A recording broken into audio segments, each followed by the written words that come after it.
iz bolnice štručko odložila na mizo, povedala svojim sestram, da jaz ne morem z njo k očetu, ker sem pankrt, ker nisem bila rojena v zakonu, ker sem se jima zgodila.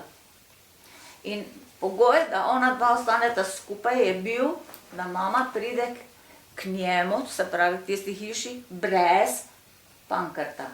In ta pankrt sem jaz, tu sem bila stara 5 let.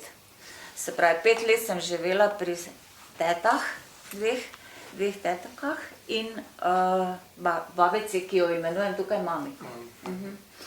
In to je bilo najlepše obdobje, pa mislim, da tudi najbolj zaznamovano za naprej potem, da človek nekam ne skrene ali pa ne upa, ali kaj ne vem. Ja, v glavnem.